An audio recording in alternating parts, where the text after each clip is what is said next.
y a 65 millions d'années, les dinosaures dominaient la Terre. Durant plus de 150 millions d'années, ils ont obligé les mammifères, notre famille, à se cacher pour survivre. Mais un jour, un événement mit brutalement fin à leur règne.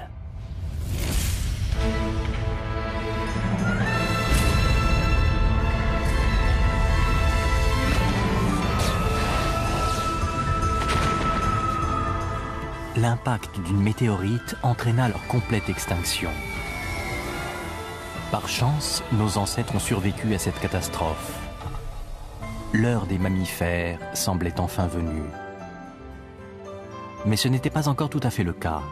Ils allaient devoir affronter une ultime épreuve.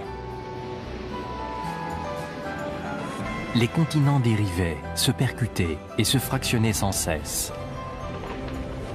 Entre la disparition des dinosaures et l'époque actuelle, l'activité des continents a été plus intense qu'elle ne l'avait jamais été auparavant.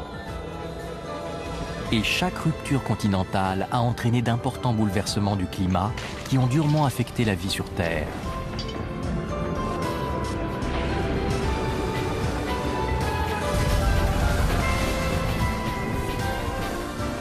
Au cours de cette période de grands cataclysmes, nos ancêtres ont évolué pour donner naissance aux primates, la grande famille des singes. Pour assurer leur survie, un de leurs organes a connu un développement spectaculaire, leurs yeux.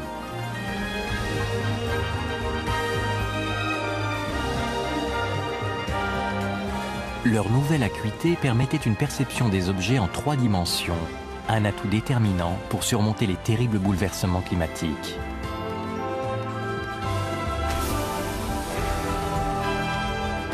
C'est l'étrange histoire du développement des yeux de ces premiers primates que nous découvrons aujourd'hui.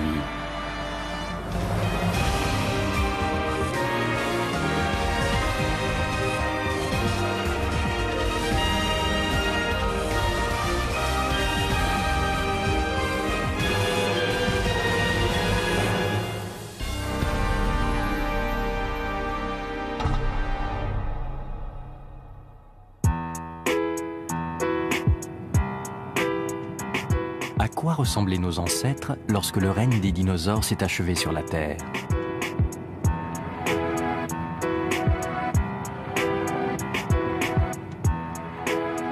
Un fossile découvert dans le Wyoming aux États-Unis nous permet de l'imaginer. Il date de 9 millions d'années après l'extinction des dinosaures.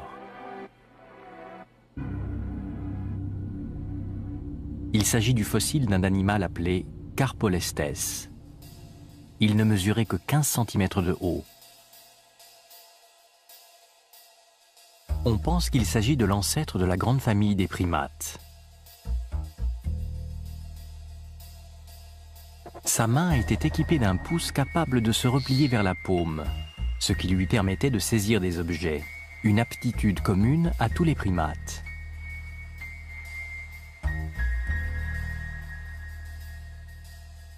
Une analyse détaillée de ce fossile a permis de reconstituer la vie qu'il menait.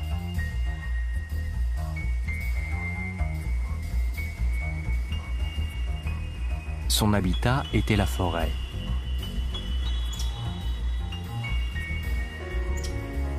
C'était un animal exclusivement nocturne. Il se faufilait entre les branches des arbres pour échapper à ses prédateurs. Il se nourrissait de fruits. Ses yeux étaient si grands qu'ils lui permettaient de voir même dans l'obscurité.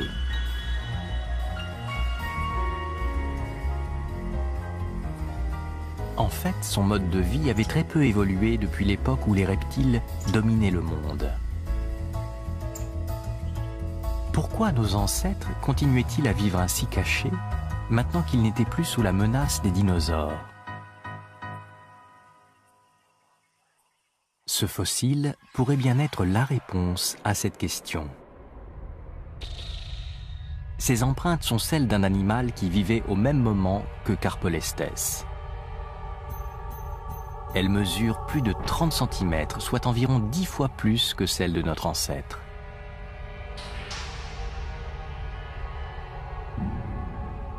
À qui appartenait-elle? à un animal doté de pattes robustes, d'un long cou et d'un grand bec.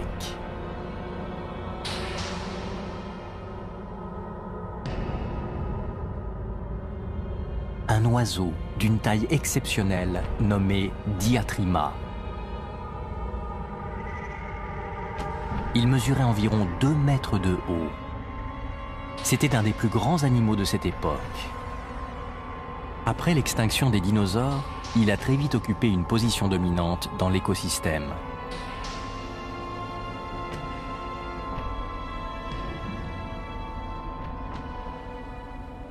Le docteur Lawrence Whitmer est un spécialiste des dinosaures de l'Université de l'Ohio.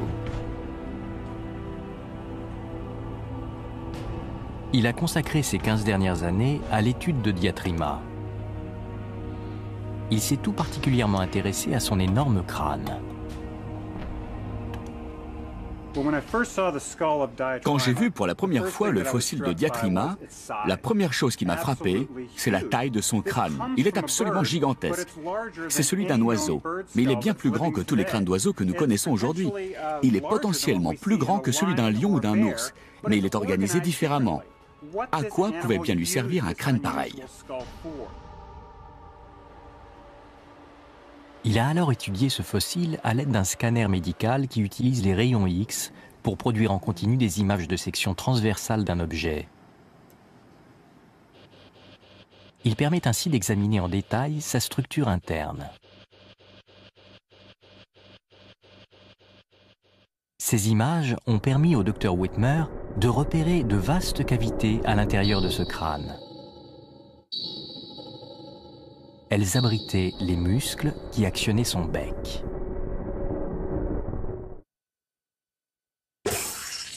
La dimension de ces cavités prouve que ces muscles étaient assez volumineux et donc assez puissants pour permettre à l'animal de déchirer la chair de ses proies comme le ferait un lion.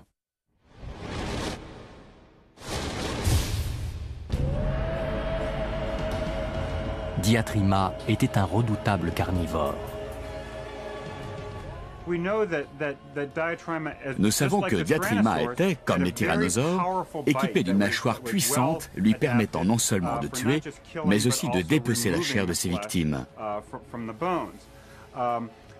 Donc on peut dire, dans une certaine mesure, et j'imagine que c'est ce que ressentaient ses contemporains, que par bien des aspects, Diatryma était une sorte de mini T-Rex.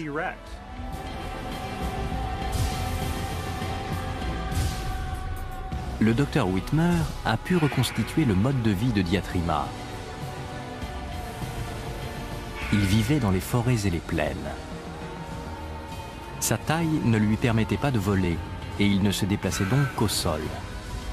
Sa vitesse devait être la même que celle d'un homme à la course. C'était un redoutable prédateur. Cet animal est un Hyracotherium, un lointain ancêtre du cheval. À cette époque, les mammifères en étaient encore à un stade très primitif. Cet animal de la taille d'un chien était incapable de courir vite. C'était une proie facile pour un oiseau carnivore de 2 mètres de haut.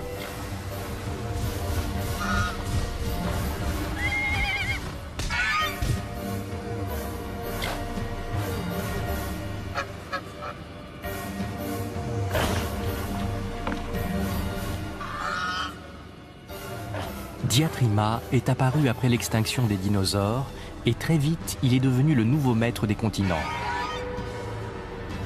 C'est pour lui échapper que nos ancêtres, les Carpolestes, sont restés cachés dans les arbres.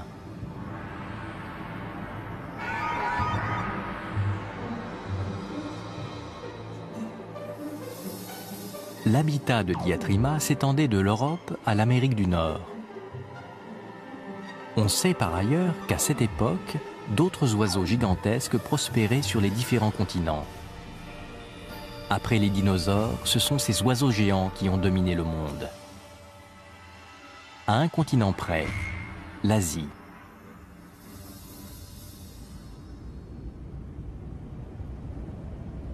C'est le seul continent où aucun fossile d'oiseau géant n'a jamais été découvert. Il semble que ces espèces ne s'y soient pas développées et qu'elle n'ait pas non plus migré jusque-là depuis d'autres continents. Mais pourquoi cela? Voici la disposition des continents sur Terre à cette époque. Une longue mer étroite, appelée le détroit de Turgai, séparait l'Asie de l'Europe.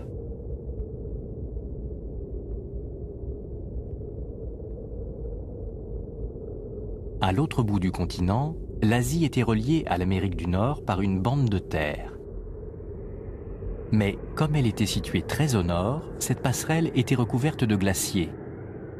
La vie ne pouvait donc circuler d'un continent à l'autre. On peut donc considérer que l'Asie était isolée des autres continents. Les mammifères ont rapidement évolué dans cet habitat protégé de la menace des oiseaux géants.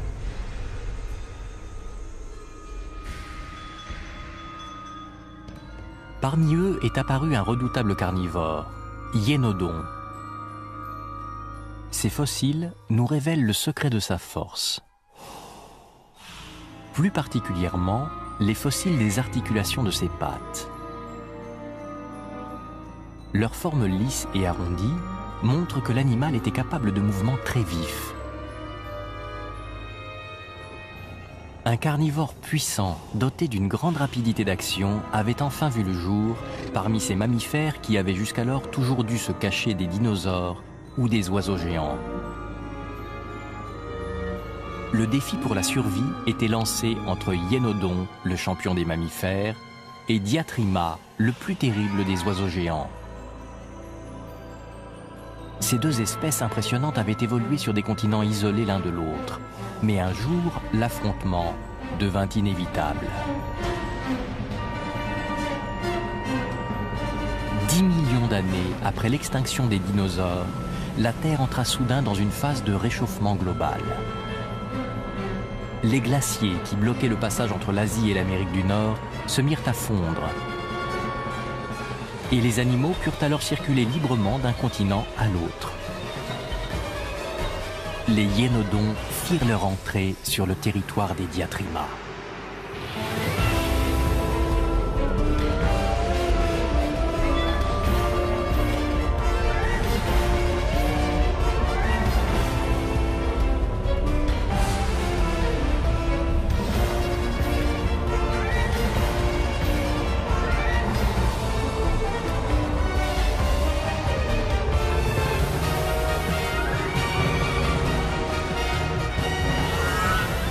Hyénodon ne pesait que 5 kilos, 40 fois moins que Diatryma. Mais il possédait des crocs acérés, une grande vélocité et pratiquait déjà la chasse en groupe. Malgré sa taille largement supérieure, Diatryma était bien trop lent pour échapper aux attaques de ses adversaires.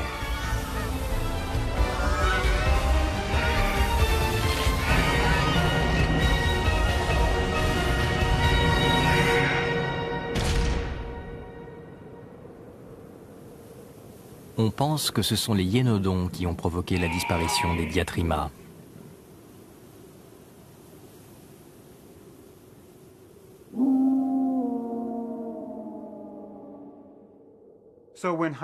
Quand les Hyénodons ont fini par migrer vers l'ouest et sont entrés en Amérique du Nord et en Europe, ce fut le signe d'un grand changement. Dans un sens, les mammifères avaient été mis entre parenthèses durant l'ère des dinosaures.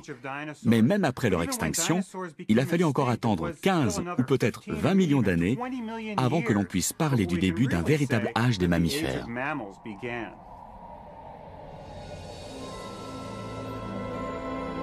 L'âge des mammifères avait fini par arriver. Pourtant, nos ancêtres les primates vivaient encore dans l'ombre. Voici la forêt qu'habitaient les Carpolestes à l'aube de cette ère des mammifères. À cette époque, les seuls grands arbres sur Terre étaient des conifères.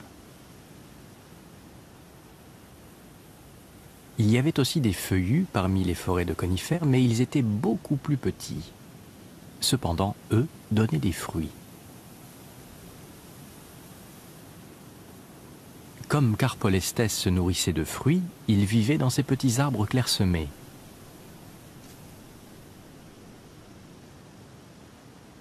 Lorsqu'il avait terminé les fruits d'un arbre, il lui fallait redescendre au sol pour en atteindre un autre. C'était un moment particulièrement périlleux. Au sol, de nombreux mammifères carnivores, comme les hyénodons, avaient remplacé les diatrimas. Mais la vie de nos ancêtres, sous la pression constante de leurs cousins mammifères, allait bientôt connaître une spectaculaire amélioration.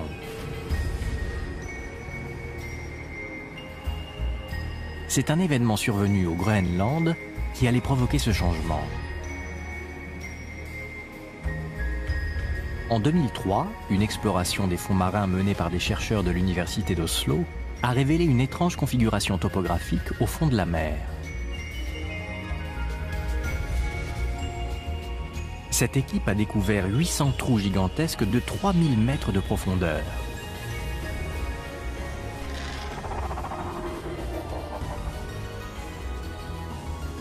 Un examen plus approfondi a montré qu'ils s'étaient formés il y a 55 millions d'années.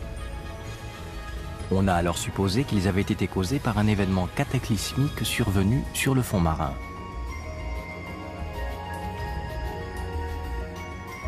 C'est une rupture continentale d'importance majeure qui a provoqué ce phénomène. L'intérieur du manteau terrestre est animé par un puissant mouvement appelé courant de convection mantélique. Il y a 55 millions d'années, ce courant a commencé à séparer le Groenland de l'Europe, qui jusqu'alors était relié par des terres.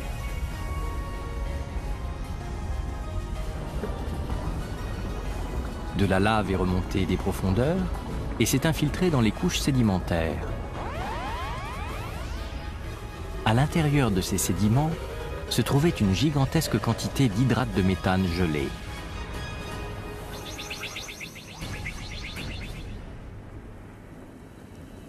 Lorsqu'on chauffe de l'hydrate de méthane, il se décompose et libère du méthane, un puissant gaz à effet de serre.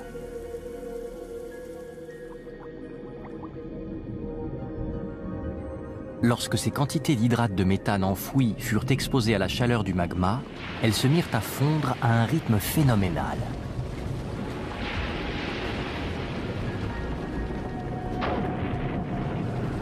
Un énorme volume de méthane fut brutalement libéré, causant une série de violentes explosions. Le gaz sous pression perfora la croûte terrestre en de multiples endroits et s'échappa par ces ouvertures. Lorsque le méthane rencontre de l'oxygène, il entre en combustion spontanée. Des colonnes de feu se sont alors élevées au-dessus de la surface de la mer. On pense que ces piliers de méthane incandescents ont pu atteindre des hauteurs de plusieurs kilomètres.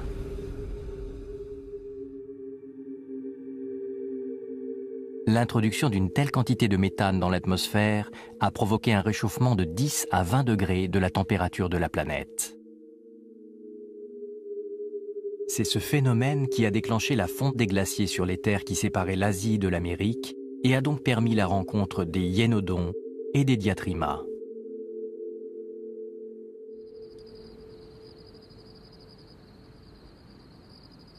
Ce réchauffement global s'est poursuivi pendant plus de 5 millions d'années et il a radicalement modifié l'environnement terrestre.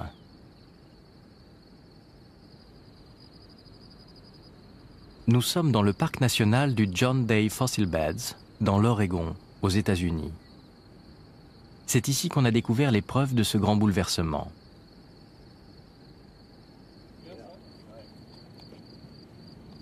Le docteur Robert Sussman, de l'Université Washington de Saint-Louis, a découvert un fossile particulier sur les parois d'une des montagnes de ce parc. Il ressemble à une grande colonne de pierre incrustée dans la falaise. Il s'agit en fait du tronc d'un arbre feuillu fossilisé.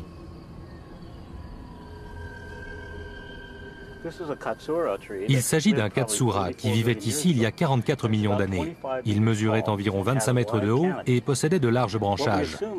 On pense que lorsque les dinosaures ont disparu, les angiospermes étaient encore de petite taille, avec peu de feuillage, et qu'ensuite, le réchauffement global les a fait se développer de plus en plus, ce qui a créé un milieu idéal pour l'évolution des primates.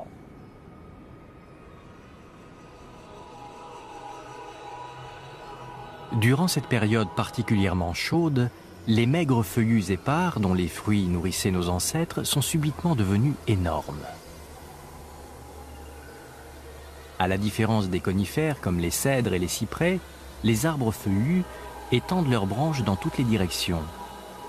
Celles d'un arbre viennent naturellement se mêler à celles de l'arbre voisin. C'est ce qui allait permettre à nos ancêtres de connaître un rapide essor. Au large de la côte orientale du continent africain se trouve l'île de Madagascar. On peut ici comprendre pourquoi cet environnement était si favorable aux primates.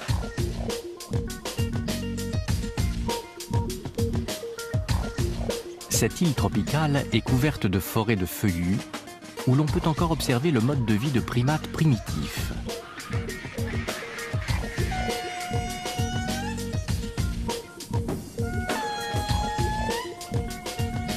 Ces animaux sont des lémuriens.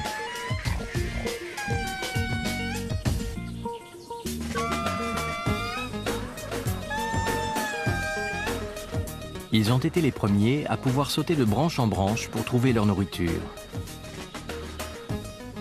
Dans ces forêts de grands feuillus, comme les branches des arbres se croisent, les primates peuvent se déplacer de l'un à l'autre sans jamais redescendre au sol.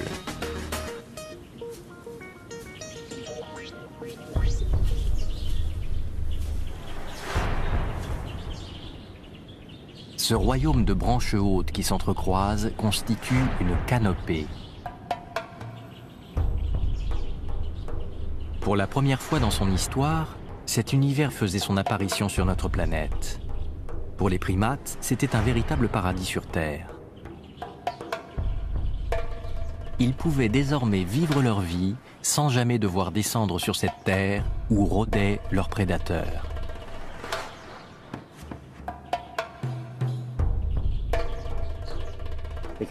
Ils pouvaient profiter des ressources disponibles, essentiellement des feuilles et des fruits.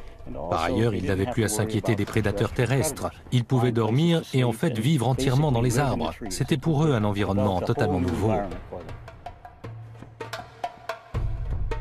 Cette nouvelle vie dans la canopée entraîna une évolution importante des capacités physiques de nos ancêtres.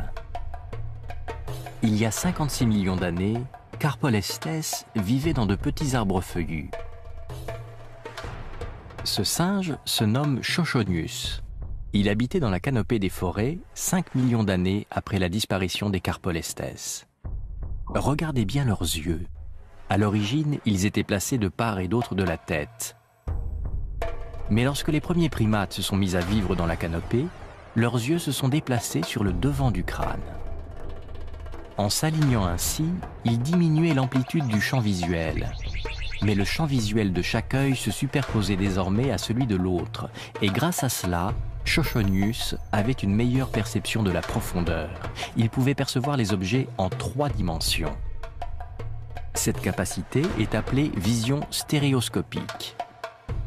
Chochonius pouvait maintenant évaluer avec précision la distance qui séparait 2 arbres et ainsi sauter facilement de branche en branche.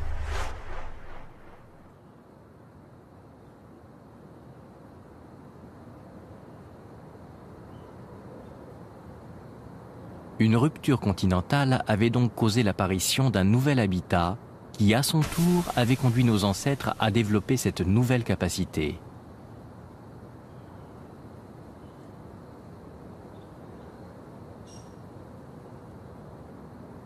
La phase de réchauffement global se poursuivait et les forêts de feuillus se répandirent sur des latitudes de plus en plus hautes. La Terre se transformait en une planète verdoyante, recouverte de denses forêts.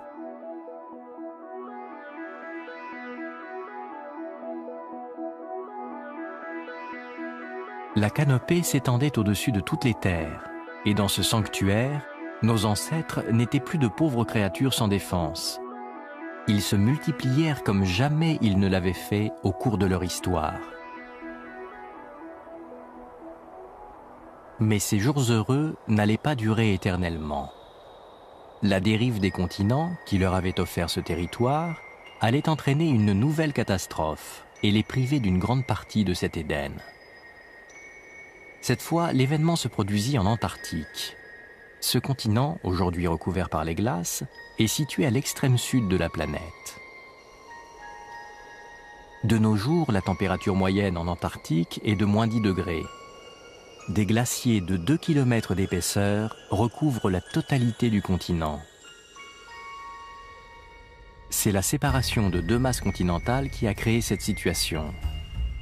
Il y a 55 millions d'années, l'Europe et le Groenland se sont séparés, et cet événement a entraîné une phase de réchauffement global.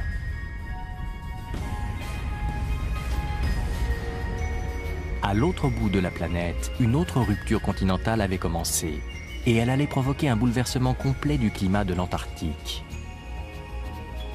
L'Antarctique, l'Australie et l'Amérique du Sud étaient reliés par des bandes de terre. Le climat de l'Antarctique était doux et de vastes forêts subtropicales s'étendaient à sa surface. Cette douceur était due au courant océanique chaud venu de l'équateur qui baignait ses côtes. Mais l'Amérique du Sud et l'Australie commencèrent à dériver vers le nord. L'Antarctique se retrouva isolé au milieu de l'océan.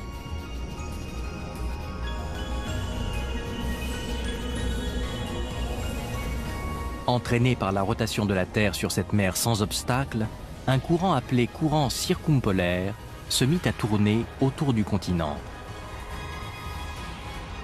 Sa présence bloqua la progression des courants chauds venus de l'équateur.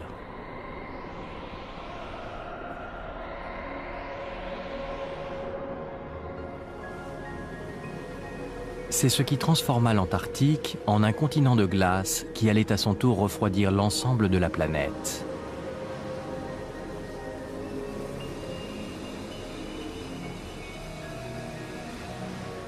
Il y a 33 millions d'années, lorsque l'Antarctique fut complètement isolée des autres continents, les températures qui étaient restées élevées à cause du méthane relâché dans l'atmosphère plongèrent d'une trentaine de degrés.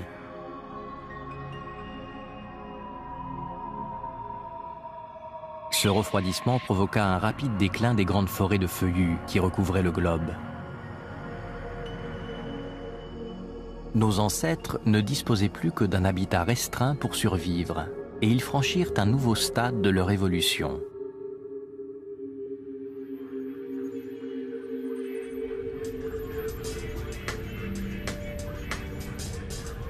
Nous sommes ici dans le désert du Sahara, à l'ouest de l'Égypte.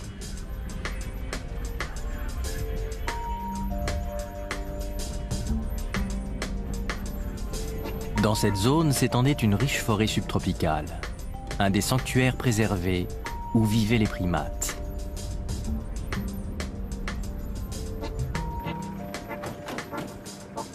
Le docteur Yousri Attiya du Muséum égyptien de géologie fouille depuis 20 ans le Sahara à la recherche de fossiles de primates.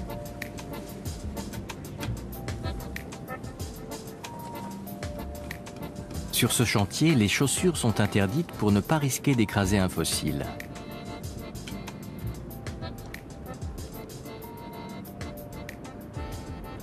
Le travail s'effectue au pinceau et demande une grande concentration pour repérer les signes discrets de la présence de fossiles.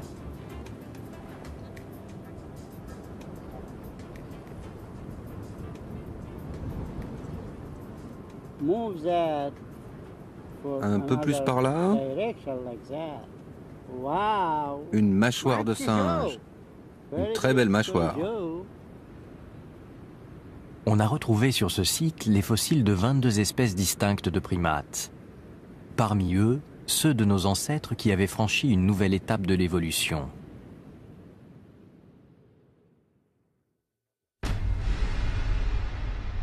Ce crâne a été découvert en 1992.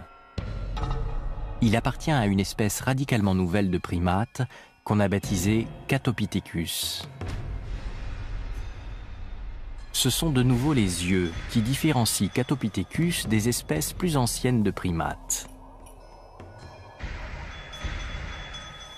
Les fossiles de crânes de primates plus primitifs présentent des orbites percées de part en part. Celles de Catopithecus sont fermées du côté intérieur. Une cloison osseuse est apparue à l'arrière de l'œil. On appelle cet os le septum postorbital.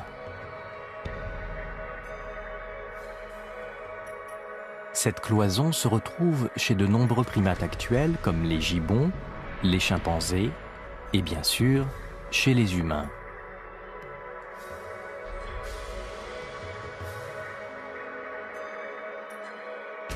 Qu'est-ce que ce changement morphologique de l'orbite pouvait bien apporter comme amélioration ?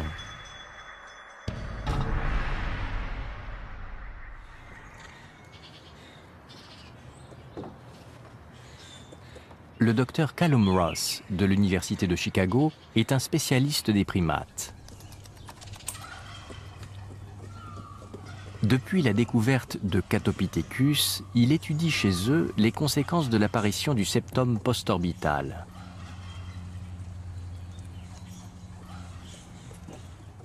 Le septum postorbital a évolué à cause d'une modification originale de l'œil, et c'est en examinant l'intérieur de l'œil qu'on comprend la raison de cette évolution. Une des espèces contemporaines de primates l'a aidé à développer sa théorie. Ces macaques à longue queue vivent en Asie. Ils ont un septum postorbital. Par contre, ces galagos d'Afrique n'en ont pas. Ils appartiennent à une espèce plus primitive de singes. Le docteur Ross a comparé les rétines de ces deux espèces.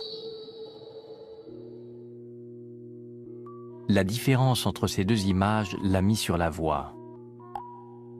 Cette petite tache noire qu'on ne trouve que sur la rétine du macaque est appelée fovea. Lorsqu'on agrandit cette tache, on voit qu'elle est formée de nombreux petits points. Ce sont des cellules photoréceptrices, c'est-à-dire qu'elles détectent la lumière. La fovea est la partie de la rétine où sont concentrées ces cellules qu'on appelle aussi cônes photorécepteurs. La rétine des singes qui ne possèdent pas de septum postorbital comporte beaucoup moins de ces cellules et elles sont distribuées sur toute sa surface. Chez Catopithecus, elles sont bien plus nombreuses et concentrées pour la plupart en un endroit unique, la fovea.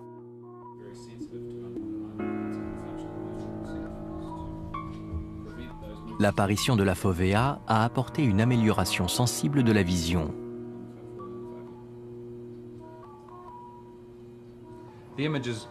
L'image est moins nette que celle-ci. Ce qu'ils voient est en réalité plus flou. Ils ne perçoivent pas aussi bien les détails que nous. Par contre, pour un animal doté d'une fovea, on peut voir que c'est à la périphérie du champ visuel que l'image est floue. Ce que nous voyons est une projection de l'objet regardé sur la rétine au travers de la lentille de l'œil. Plus les cellules visuelles sont regroupées sur la rétine, plus on obtient une vision détaillée. C'est pourquoi une image projetée sur la fovea est particulièrement nette. Mais même en étant doté d'une fovea, si les yeux ne sont pas parfaitement stables, l'image obtenue reste floue. La solution à ce problème, c'est le septum postorbital. Il soutient fermement le globe oculaire et lui confère la stabilité nécessaire. Grâce à sa présence, la fovea est maintenue bien au centre et l'image que nous percevons est très précise. Donc, dès qu'on retrouve un fossile équipé de septum postorbital, on peut en déduire que l'espèce était dotée d'une fovea et avait donc une bonne acuité visuelle, sans doute comparable à celle des singes d'aujourd'hui. Alors que le refroidissement global faisait reculer les forêts, cette efficacité de leur vision a dû être un atout important pour la survie de nos ancêtres.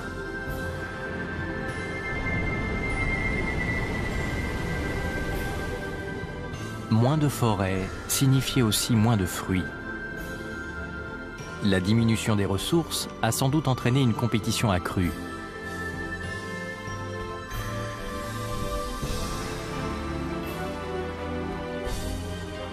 Dans ce contexte, l'acuité de leur vision permettait probablement à ces primates de repérer les fruits plus vite que les autres animaux. Elle leur a permis de survivre à cette situation de crise.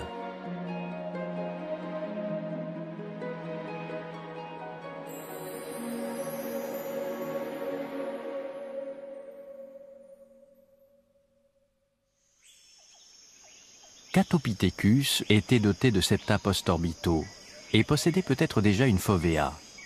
Mais sa vision pouvait encore subir des améliorations. Voici une simulation de ce qu'il devait voir. Ni verdure dans les arbres, ni fleurs multicolores. L'image semble d'une seule couleur.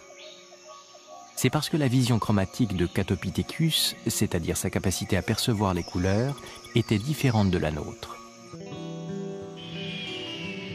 Il existe différents types de cellules photoréceptrices. Chaque catégorie est sensible à une ou plusieurs longueurs d'onde lumineuses précises. Catopithecus ne disposait que de deux types de ces cellules, celles qui réagissent au vert et au bleu.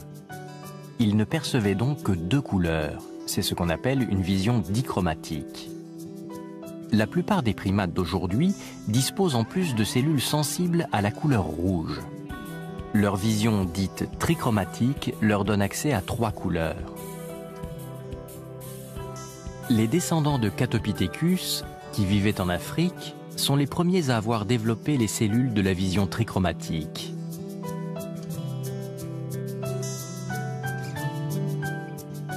C'est un bouleversement de l'environnement africain qui a provoqué cette évolution. Il y a 33 millions d'années, les forêts d'Afrique se raréfiaient sous l'effet du refroidissement qu'avait provoqué l'isolement de l'Antarctique. Les fruits, qui étaient la base du régime alimentaire des singes, commençaient à manquer. Il leur fallait donc trouver une autre source de nourriture. On pense que c'est cette situation qui a entraîné le développement d'une vision améliorée.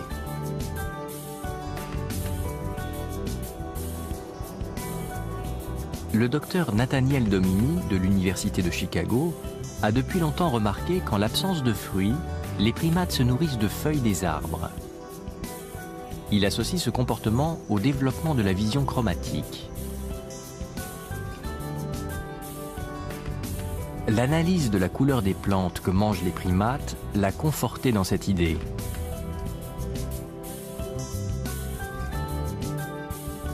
Voici des feuilles vues en vision dichromatique.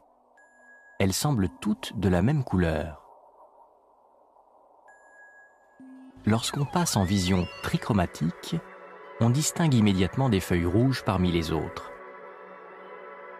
Ces feuilles rouges sont de jeunes pousses qui ne sont pas encore parvenues à maturité. Chez beaucoup d'espèces tropicales, les jeunes feuilles sont rouges. Comme leurs fibres sont moins développées et qu'elles sont moins chargées de substances empoisonnées, elles sont beaucoup plus faciles à manger que les feuilles adultes.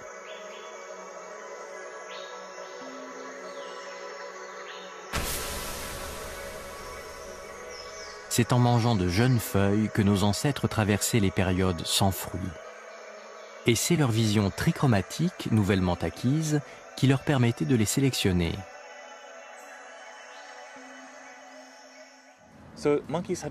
Les singes ont dû trouver une autre source d'alimentation. On peut aujourd'hui affirmer qu'ils ont alors commencé à se nourrir de jeunes pousses. Il semble bien que la vision trichromatique soit apparue à peu près à ce moment-là, pour leur permettre de les reconnaître.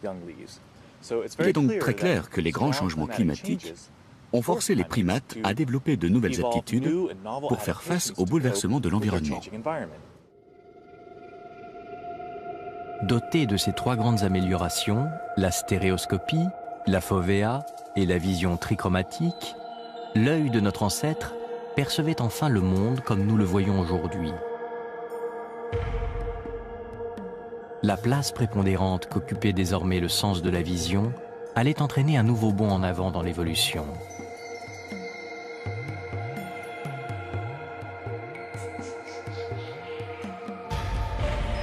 Ces primates, dotés d'une vision développée, étaient apparus en Afrique de l'Est.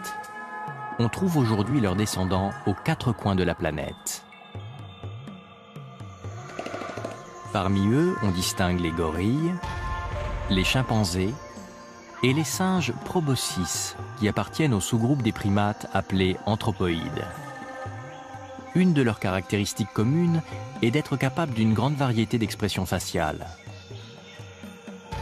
Les anthropoïdes sont même les animaux les plus doués du monde dans ce domaine.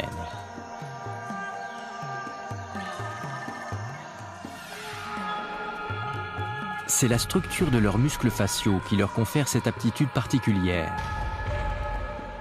Ces muscles, qui couvrent la face avant du crâne, sont ceux qui permettent de changer l'expression du visage. Les chiens n'ont pas de muscles faciaux développés. Les anthropoïdes sont au contraire équipés d'une grande diversité de ces muscles.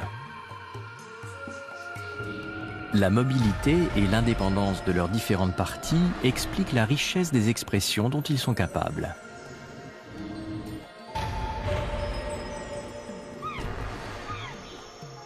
En fait, cette aptitude est étroitement liée à l'acuité visuelle qu'a rendu possible la présence de la fovea.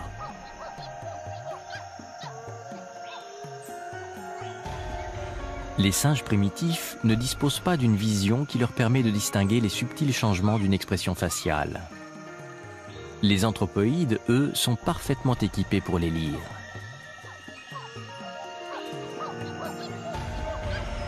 Au moment où nos ancêtres sont passés d'un stade à l'autre, ils ont commencé à développer un large éventail d'expressions faciales.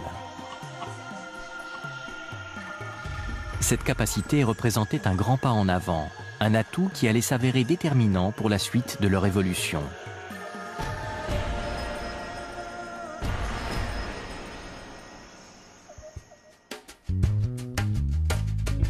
Nous sommes ici à l'Institut de primatologie de l'Université de Kyoto, au Japon.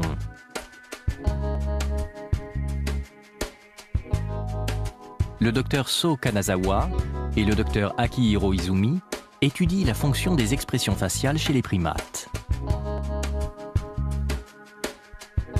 Une de leurs expériences vise à établir si des chimpanzés perçoivent ou non les changements d'expression de leurs congénères.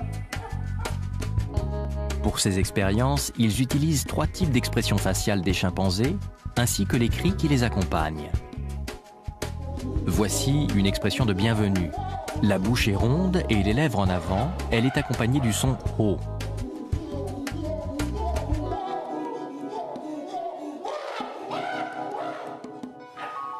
Celle-ci exprime la satisfaction d'avoir mangé quelque chose d'excellent.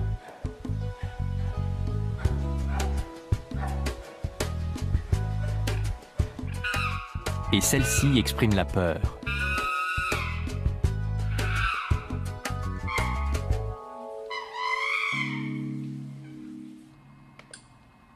Chaque chimpanzé est placé face à un écran. Lorsqu'il le touche, il déclenche un cri.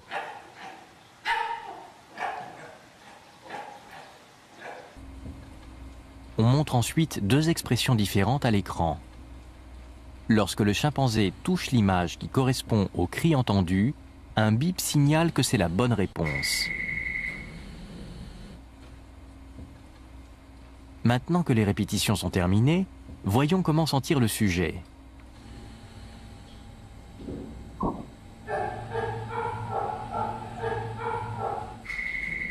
Une bonne réponse.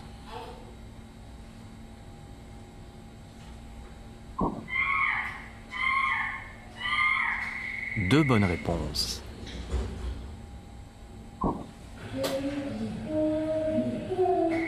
Trois bonnes réponses. Ce chimpanzé a fourni plus de 90% de réponses exactes. Les chimpanzés sont capables de lire la joie ou la colère dans les expressions de leurs congénères.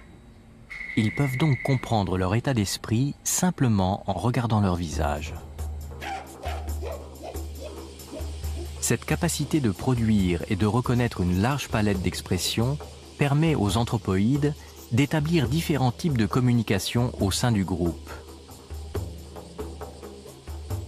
Ces deux chimpanzés chahutent ensemble, mais ils ne sont pas en train de se battre. Leurs bouches sont largement ouvertes. C'est un rire. Cette expression leur permet de réaffirmer qu'ils sont bien en train de jouer.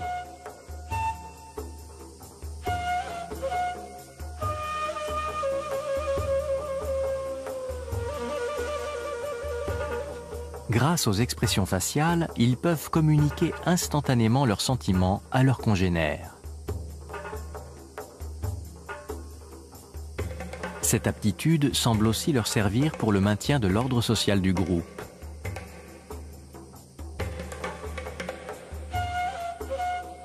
Ce grand chimpanzé est le mâle dominant.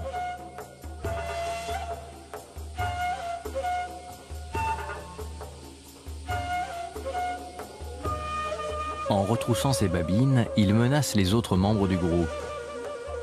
Il rappelle par cette expression la prédominance de sa position hiérarchique.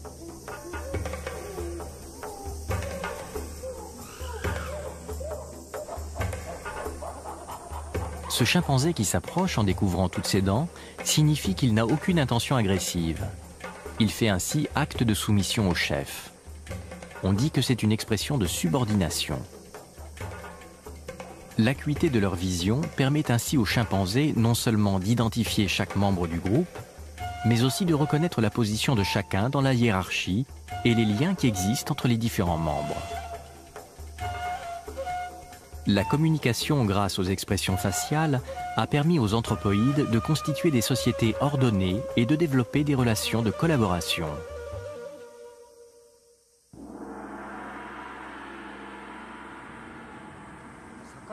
Les animaux comme les poissons ou les oiseaux forment bien sûr des groupes, mais ils sont incapables de considérer un des membres comme ayant une position spécifique dans le groupe. Ils restent ensemble parce que c'est plus sûr. On peut dire qu'il ne s'agit que d'un groupe d'individus rassemblés par leur instinct. Les anthropoïdes, par contre, se reconnaissent clairement grâce à l'efficacité de leur communication faciale. Cette aptitude à communiquer leur permet d'exécuter des tâches complexes en groupe ou d'opérer une répartition du travail.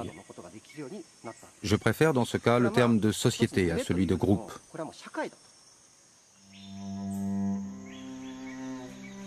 On sait que les chimpanzés aident les mères du groupe en s'occupant de leurs petits. Comme la présence des petits gêne la mère pour chercher sa nourriture, les autres membres du groupe les prennent en charge à tour de rôle.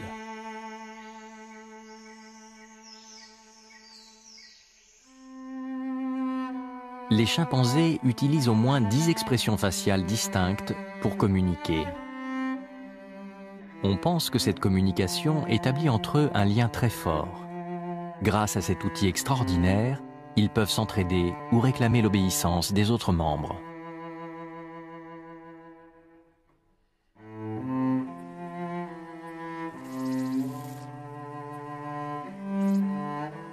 Nos ancêtres avaient dû affronter seuls de terribles épreuves.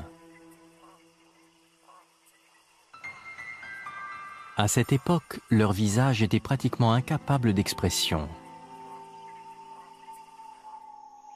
La planète s'était réchauffée et les forêts de feuillus s'étaient développées, leur offrant le sanctuaire de leur canopée. Et là, ils ont rencontré leurs semblables. Plus tard, la planète s'est refroidie et ils ont amélioré leur système de vision. Nos ancêtres ont pu alors se reconnaître plus précisément et la communication faciale s'est développée.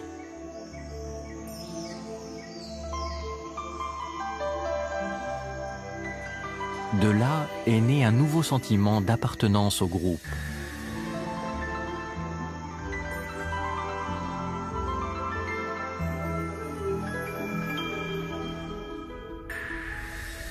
Sur Terre, les masses continentales ont toujours bougé. Elles se sont percutées pour former de vastes continents. Elles se sont fractionnées, donnant naissance à de plus petits ensembles. Et chaque fois, elles ont obligé nos ancêtres à affronter de nouveaux défis. Mais ils ont survécu à ces crises successives et ils y ont gagné un lien renforcé avec leurs semblables. Ce lien leur permettait désormais une plus grande efficacité. Ils étaient ensemble pour affronter les prédateurs ou pour dénicher la nourriture.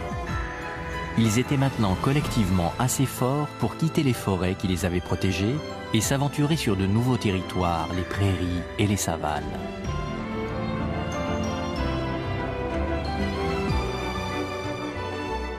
La dernière évolution de nos yeux est un phénomène spécifiquement humain. Lorsqu'on examine les yeux des autres primates, que constate-t-on?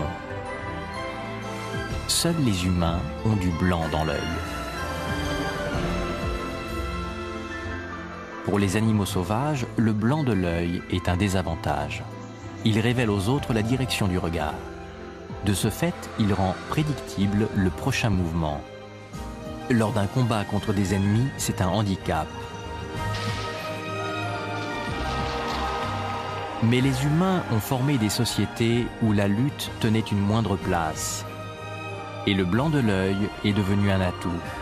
Il leur permettait de désigner clairement la personne qu'ils regardaient. Les hommes se sont mis à se regarder droit dans les yeux pour mieux se faire comprendre.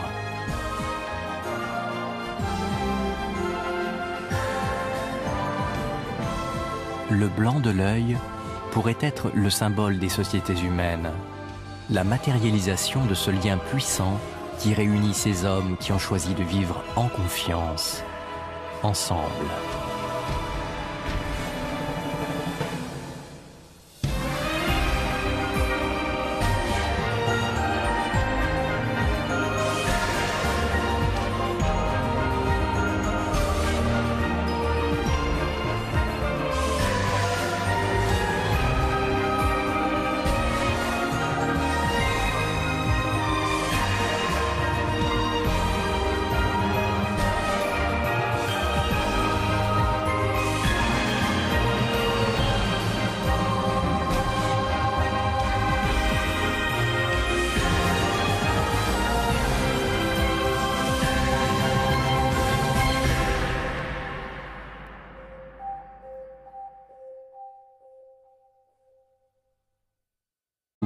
Parmi ces mammifères qui avaient jusqu'alors toujours dû se cacher des dinosaures ou des oiseaux géants.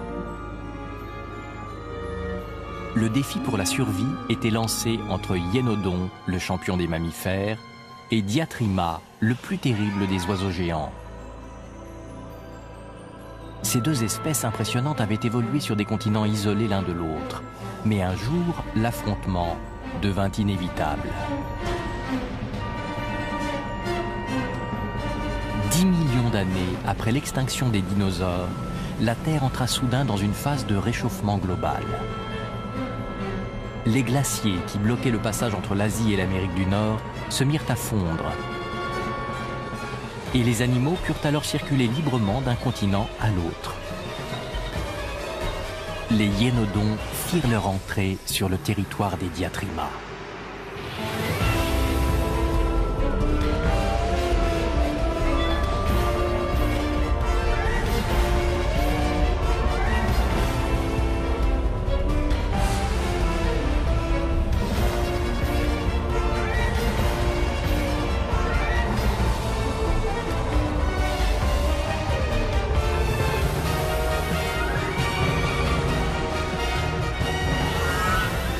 Hyénodon ne pesait que 5 kilos, 40 fois moins que Diatrima. Mais il possédait des crocs acérés, une grande vélocité et pratiquait déjà la chasse en groupe. Malgré sa taille largement supérieure, Diatrima était bien trop lent pour échapper aux attaques de ses adversaires.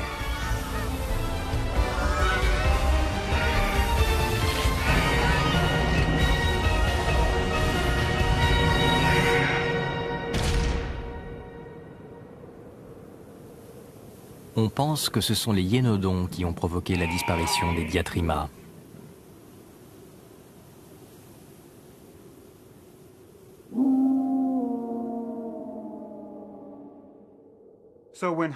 Quand les Hyénodons ont fini par migrer vers l'ouest et sont entrés en Amérique du Nord et en Europe, ce fut le signe d'un grand changement.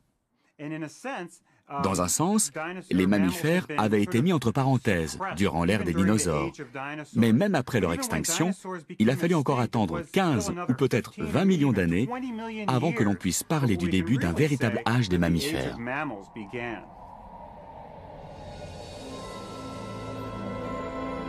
L'âge des mammifères avait fini par arriver. Pourtant, nos ancêtres les primates vivaient encore dans l'ombre. Voici la forêt qu'habitaient les Carpolestes à l'aube de cette ère des mammifères. À cette époque, les seuls grands arbres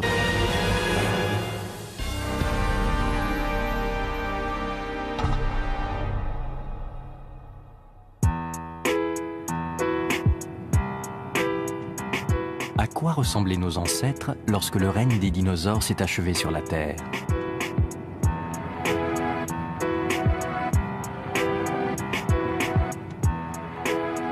Un fossile découvert dans le Wyoming aux États-Unis nous permet de l'imaginer. Il date de 9 millions d'années après l'extinction des dinosaures. Il s'agit du fossile d'un animal appelé Carpolestes. Il ne mesurait que 15 cm de haut. On pense qu'il s'agit de l'ancêtre de la grande famille des primates. Sa main était équipée d'un pouce capable de se replier vers la paume, ce qui lui permettait de saisir des objets, une aptitude commune à tous les primates.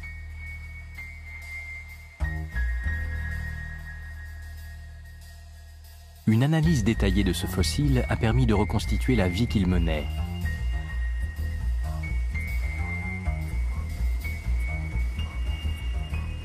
Son habitat était la forêt.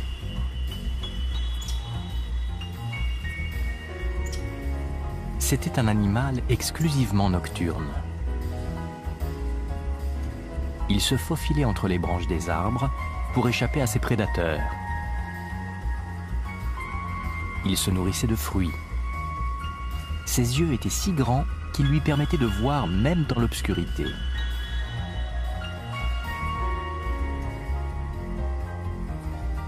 En fait, son mode de vie avait très peu évolué depuis l'époque où les reptiles dominaient le monde.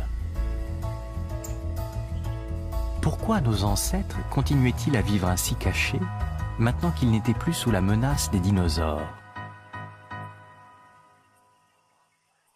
Ce fossile pourrait bien être la réponse à cette question. Ces empreintes sont celles d'un animal qui vivait au même moment que Carpolestes. Elles mesurent plus de 30 cm, soit environ 10 fois plus que celles de notre ancêtre.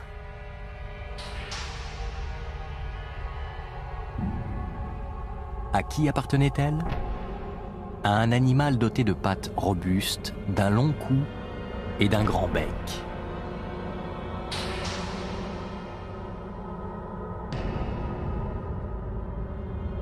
Un oiseau d'une taille exceptionnelle nommé Diatryma. Le crâne. Quand j'ai vu pour la première fois le fossile de Diatryma, la première chose qui m'a frappé, c'est la taille de son crâne. Il est absolument gigantesque. C'est celui d'un oiseau, mais il est bien plus grand que tous les crânes d'oiseaux que nous connaissons aujourd'hui. Il est potentiellement plus grand que celui d'un lion ou d'un ours, mais il est organisé différemment. À quoi pouvait bien lui servir un crâne pareil? Il a alors étudié ce fossile à l'aide d'un scanner médical qui utilise les rayons X pour produire en continu des images de section transversale d'un objet. Il permet ainsi d'examiner en détail sa structure interne. Ces images ont permis au Dr Whitmer de repérer de vastes cavités à l'intérieur de ce crâne. Elles abritaient les muscles qui actionnaient son bec.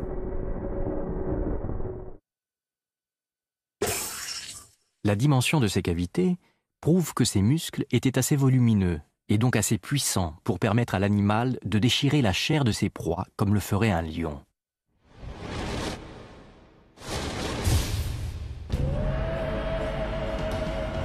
Diatryma était un redoutable carnivore.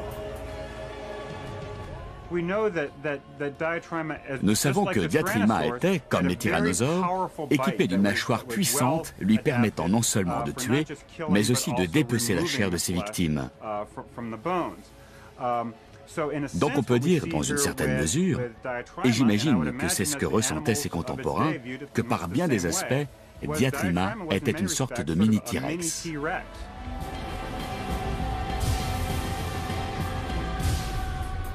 Le Dr Whitmer a pu reconstituer le mode de vie de Diatryma. Il vivait dans les forêts et les plaines.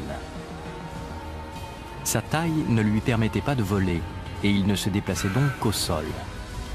Sa vitesse devait être la même que celle d'un homme à la course. C'était un redoutable prédateur. Cet animal est un Hyracotherium, un lointain ancêtre du cheval. À cette époque, les mammifères en étaient encore à un stade très primitif. Cet animal de la taille d'un chien était incapable de courir vite. C'était une proie facile pour un oiseau carnivore de 2 mètres de haut.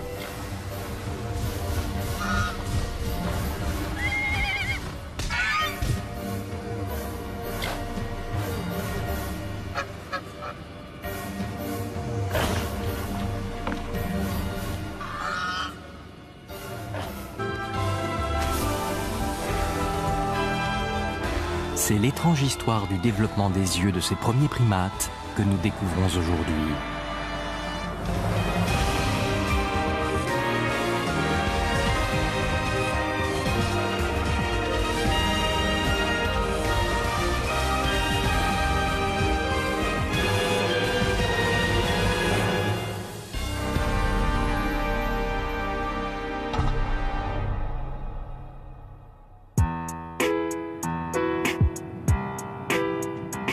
À quoi ressemblaient nos ancêtres lorsque le règne des dinosaures s'est achevé sur la Terre?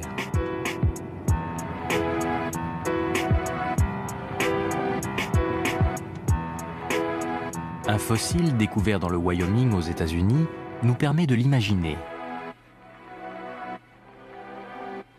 Il date de 9 millions d'années après l'extinction des dinosaures. Il s'agit du fossile d'un animal appelé Carpolestes. Il ne mesurait que 15 cm de haut. On pense qu'il s'agit de l'ancêtre de la grande famille des primates. Sa main était équipée d'un pouce capable de se replier vers la paume, ce qui lui permettait de saisir des objets, une aptitude commune à tous les primates.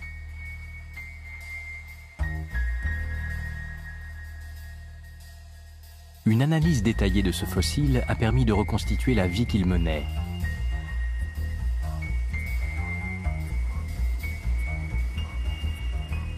Son habitat était la forêt.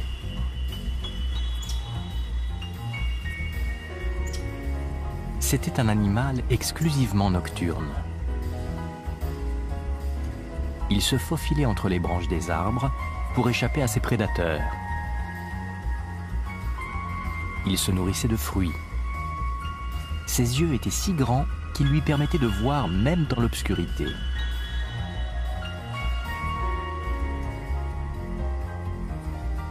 En fait, son mode de vie avait très peu évolué depuis l'époque où les reptiles dominaient le monde. Pourquoi nos ancêtres continuaient-ils à vivre ainsi cachés, maintenant qu'ils n'étaient plus sous la menace des dinosaures? Ce fossile pourrait bien être la réponse à cette question.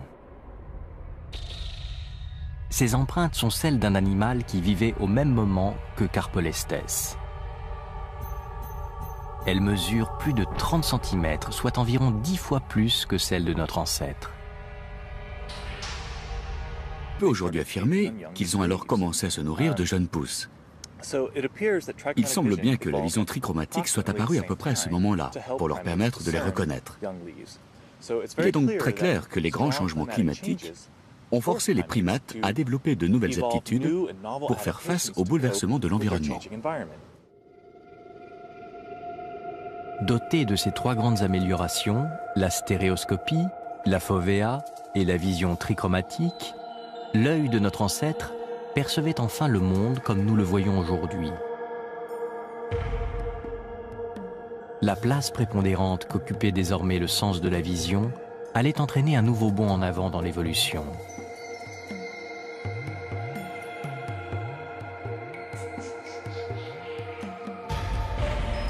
Ces primates, dotés d'une vision développée, étaient apparus en Afrique de l'Est. On trouve aujourd'hui leurs descendants aux 4 coins de la planète. Parmi eux, on distingue les gorilles, les chimpanzés et les singes proboscis, qui appartiennent au sous-groupe des primates appelés anthropoïdes. Une de leurs caractéristiques communes est d'être capable d'une grande variété d'expressions faciales. Les anthropoïdes sont même les animaux les plus doués du monde dans ce domaine.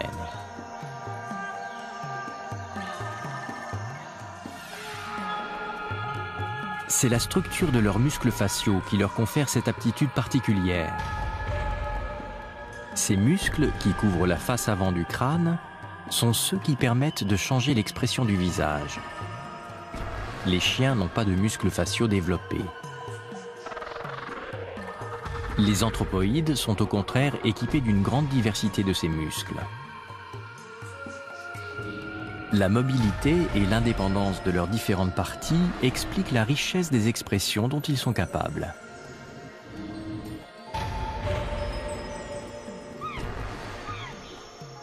En fait, cette aptitude est étroitement liée à l'acuité visuelle qu'a rendu possible la présence de la fovea.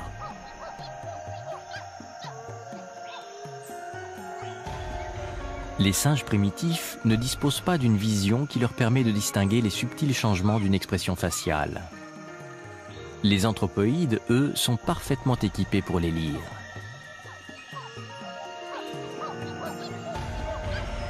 Au moment où nos ancêtres sont passés d'un stade à l'autre, ils ont commencé à développer un large éventail d'expressions faciales. Cette capacité représentait un grand pas en avant, un atout qui allait s'avérer déterminant pour la suite de leur évolution. C'était de saisir des objets, une aptitude commune à tous les primates.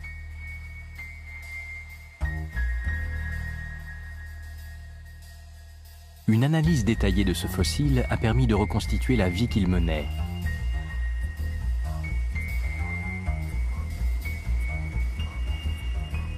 Son habitat était la forêt.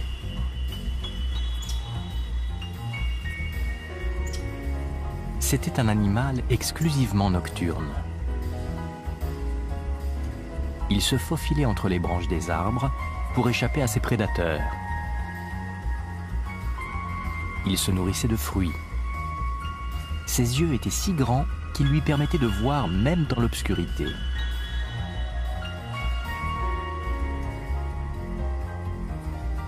En fait, son mode de vie avait très peu évolué depuis l'époque où les reptiles dominaient le monde.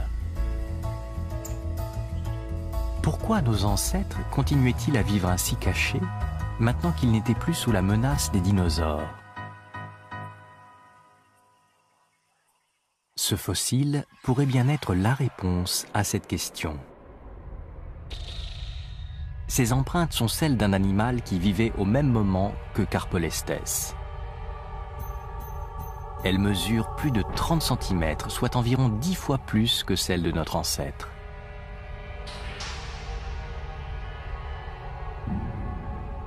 À qui appartenait-elle? À un animal doté de pattes robustes, d'un long cou et d'un grand bec.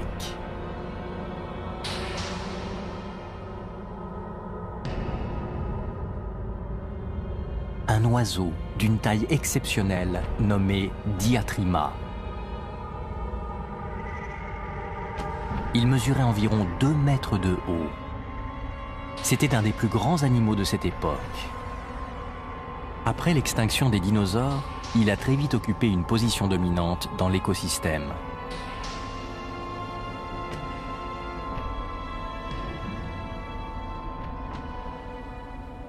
Le docteur Lawrence Whitmer est un spécialiste des dinosaures de l'Université de l'Ohio. Il a consacré ses 15 dernières années à l'étude de Diatryma. Il s'est tout particulièrement intéressé à son énorme crâne. Quand j'ai vu pour la première fois le fossile de Diatryma, la première chose qui m'a frappé, c'est la taille de son crâne. Il est absolument gigantesque. C'est celui d'un oiseau, mais il est bien plus grand que tous les crânes d'oiseaux que nous connaissons aujourd'hui. Il est potentiellement plus grand que celui d'un lion ou d'un ours, mais il est organisé différemment. À quoi pouvait bien lui servir? Elle ne l'avait jamais été auparavant. Et chaque rupture continentale a entraîné d'importants bouleversements du climat qui ont durement affecté la vie sur Terre.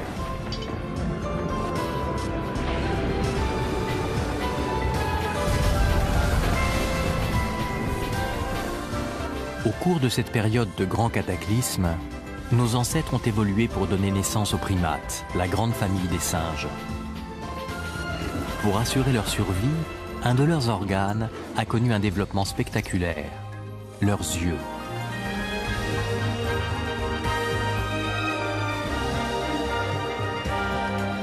Leur nouvelle acuité permettait une perception des objets en 3 dimensions, un atout déterminant pour surmonter les terribles bouleversements climatiques.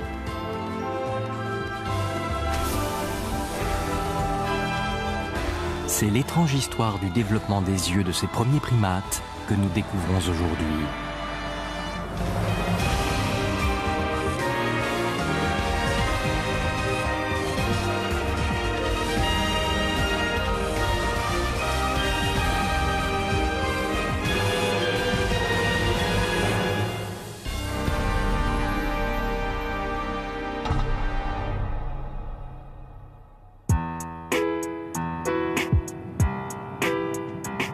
À quoi ressemblaient nos ancêtres lorsque le règne des dinosaures s'est achevé sur la Terre?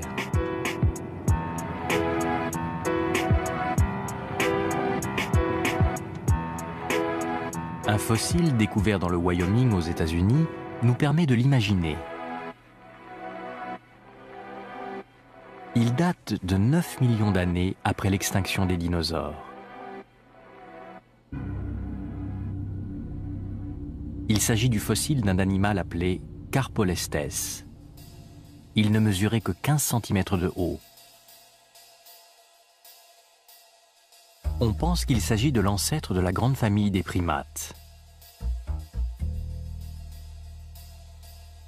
Sa main était équipée d'un pouce capable de se replier vers la paume, ce qui lui permettait de saisir des objets, une aptitude commune à tous les primates.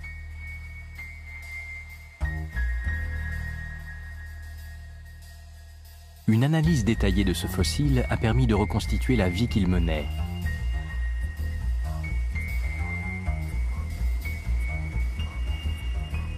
Son habitat était la forêt.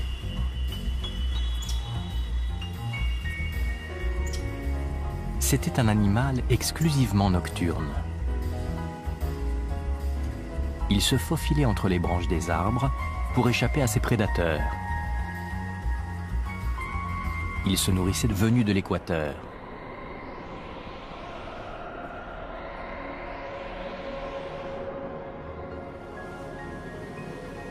C'est ce qui transforma l'Antarctique en un continent de glace qui allait à son tour refroidir l'ensemble de la planète.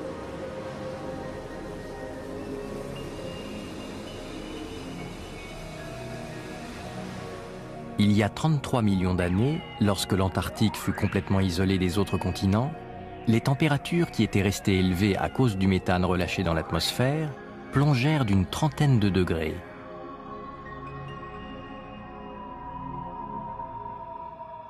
Ce refroidissement provoqua un rapide déclin des grandes forêts de feuillus qui recouvraient le globe. Nos ancêtres ne disposaient plus que d'un habitat restreint pour survivre, et ils franchirent un nouveau stade de leur évolution.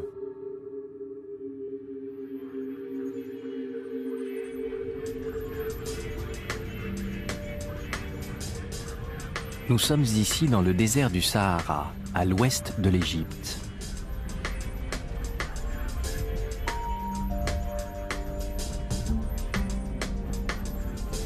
Dans cette zone s'étendait une riche forêt subtropicale, un des sanctuaires préservés où vivaient les primates.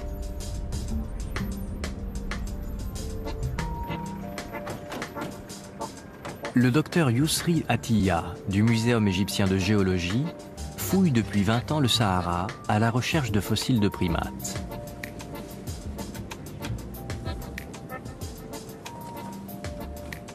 Sur ce chantier, les chaussures sont interdites pour ne pas risquer d'écraser un fossile.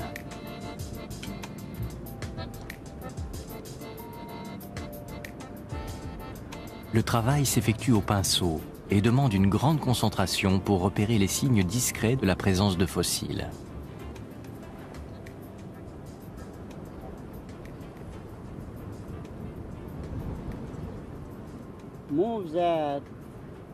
Un peu plus par là,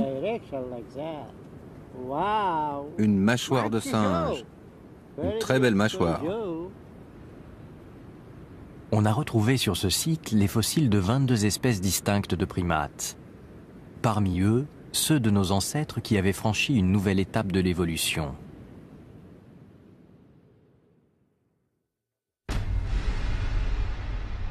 Ce crâne a été découvert en 1992.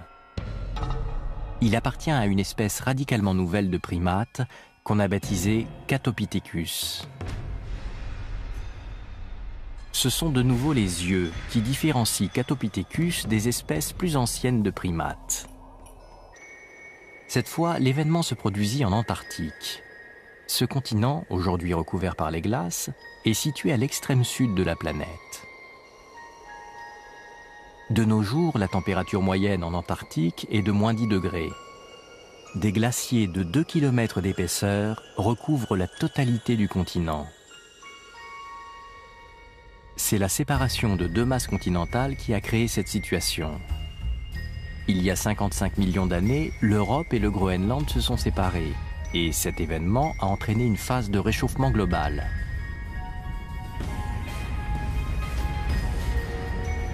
À l'autre bout de la planète, une autre rupture continentale avait commencé, et elle allait provoquer un bouleversement complet du climat de l'Antarctique. L'Antarctique, l'Australie et l'Amérique du Sud étaient reliés par des bandes de terre. Le climat de l'Antarctique était doux et de vastes forêts subtropicales s'étendaient à sa surface. Cette douceur était due au courant océanique chaud venu de l'équateur qui baignait ses côtes. Mais l'Amérique du Sud et l'Australie commencèrent à dériver vers le nord. L'Antarctique se retrouva isolé au milieu de l'océan.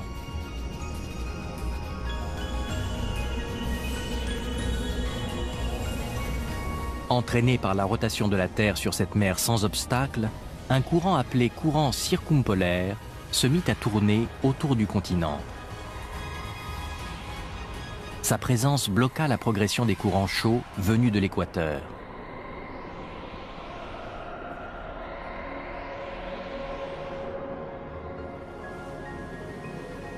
C'est ce qui transforma l'Antarctique en un continent de glace qui allait à son tour refroidir l'ensemble de la planète.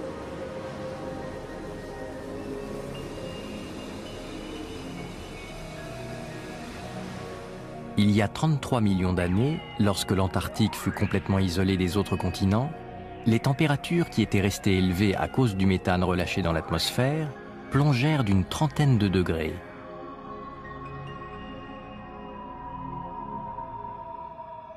Ce refroidissement provoqua un rapide déclin des grandes forêts de feuillus qui recouvraient le globe. Nos ancêtres ne disposaient plus que d'un habitat restreint pour survivre, et ils franchirent un nouveau stade de leur évolution.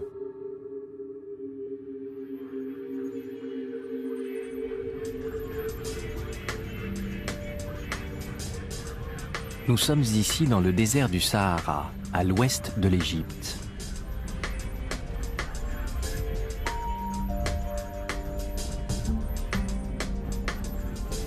Dans cette zone, son habitat était la forêt.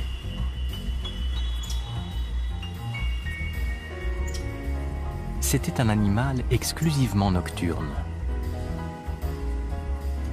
Il se faufilait entre les branches des arbres pour échapper à ses prédateurs.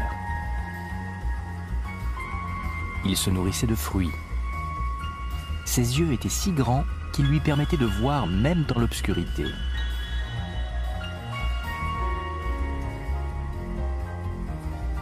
En fait, son mode de vie avait très peu évolué depuis l'époque où les reptiles dominaient le monde.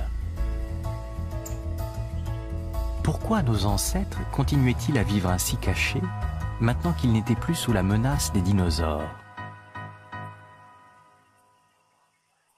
Ce fossile pourrait bien être la réponse à cette question. Ces empreintes sont celles d'un animal qui vivait au même moment que Carpolestes. Elles mesurent plus de 30 cm, soit environ 10 fois plus que celles de notre ancêtre.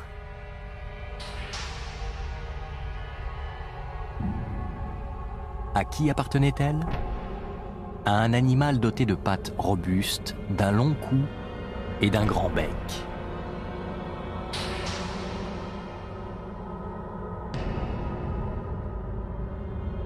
Un oiseau d'une taille exceptionnelle nommé Diatryma. Il mesurait environ 2 mètres de haut. C'était un des plus grands animaux de cette époque. Après l'extinction des dinosaures, il a très vite occupé une position dominante dans l'écosystème.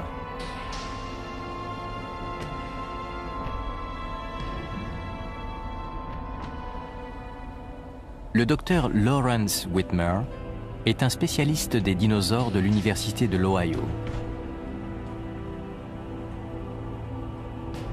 Il a consacré ses 15 dernières années à l'étude de Diatryma. Il s'est tout particulièrement intéressé à son énorme crâne.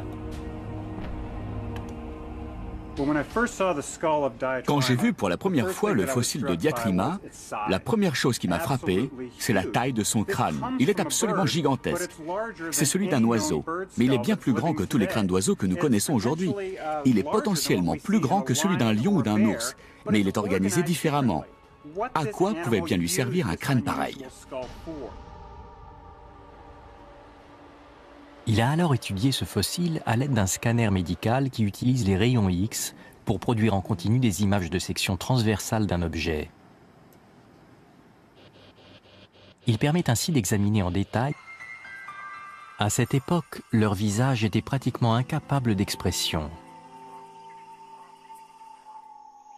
La planète s'était réchauffée et les forêts de feuillus s'étaient développées, leur offrant le sanctuaire de leur canopée. Et là, ils ont rencontré leurs semblables.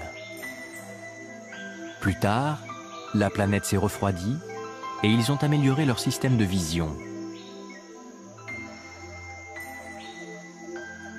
Nos ancêtres ont pu alors se reconnaître plus précisément et la communication faciale s'est développée.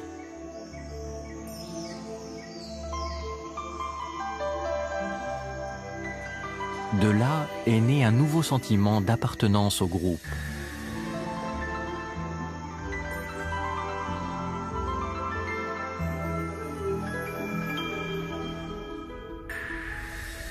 Sur Terre, les masses continentales ont toujours bougé. Elles se sont percutées pour former de vastes continents. Elles se sont fractionnées, donnant naissance à de plus petits ensembles. Et chaque fois, elles ont obligé nos ancêtres à affronter de nouveaux défis. Mais ils ont survécu à ces crises successives et ils y ont gagné un lien renforcé avec leurs semblables. Ce lien leur permettait désormais une plus grande efficacité. Ils étaient ensemble pour affronter les prédateurs ou pour dénicher la nourriture. Ils étaient maintenant collectivement assez forts pour quitter les forêts qui les avaient protégés et s'aventurer sur de nouveaux territoires, les prairies et les savanes.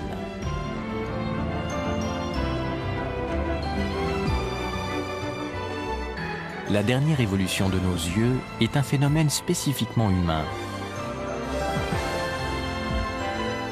Lorsqu'on examine les yeux des autres primates, que constate-t-on? Seuls les humains ont du blanc dans l'œil. Pour les animaux sauvages, le blanc de l'œil est un désavantage. Il révèle aux autres la direction du regard. De ce fait, il rend prédictible le prochain mouvement. Lors d'un combat contre des ennemis, c'est un handicap. Mais les humains ont formé des sociétés où la lutte tenait une moindre place. Et le blanc de l'œil est devenu un atout. Il leur permettait de désigner clairement la personne qu'ils regardaient. Les hommes se sont mis à se regarder droit dans les yeux pour mieux se faire comprendre.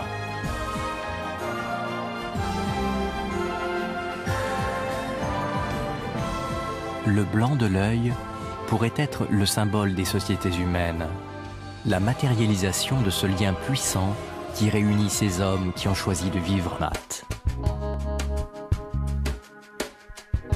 Une de leurs expériences vise à établir si des chimpanzés perçoivent ou non les changements d'expression de leurs congénères. Pour ces expériences, ils utilisent 3 types d'expressions faciales des chimpanzés, ainsi que les cris qui les accompagnent. Voici une expression de bienvenue. La bouche est ronde et les lèvres en avant, elle est accompagnée du son « ho ».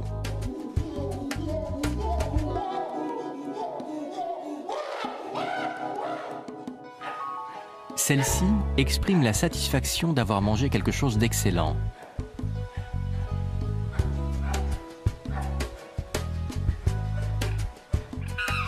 Et celle-ci exprime la peur.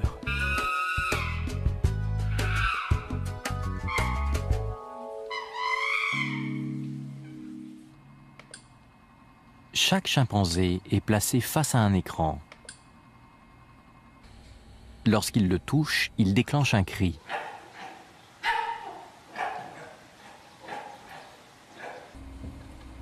On montre ensuite 2 expressions différentes à l'écran. Lorsque le chimpanzé touche l'image qui correspond au cri entendu, un bip signale que c'est la bonne réponse. Maintenant que les répétitions sont terminées, voyons comment sentir le sujet.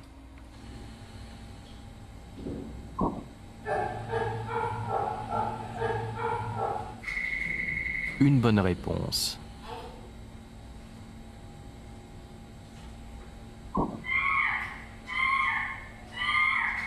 Deux bonnes réponses.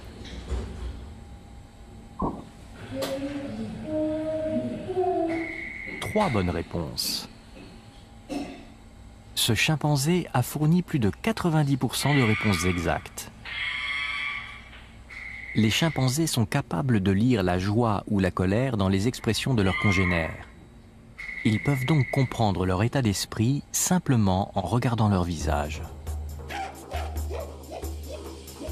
Cette capacité de produire et de reconnaître une large palette d'expressions permet aux anthropoïdes d'établir différents types de communication au sein du groupe.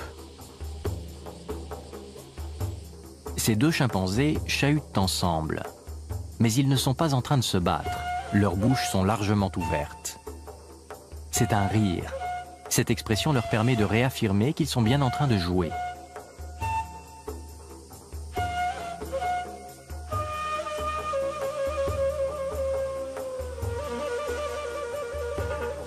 Grâce aux expressions faciales, ils peuvent communiquer instantanément leurs sentiments à leurs congénères.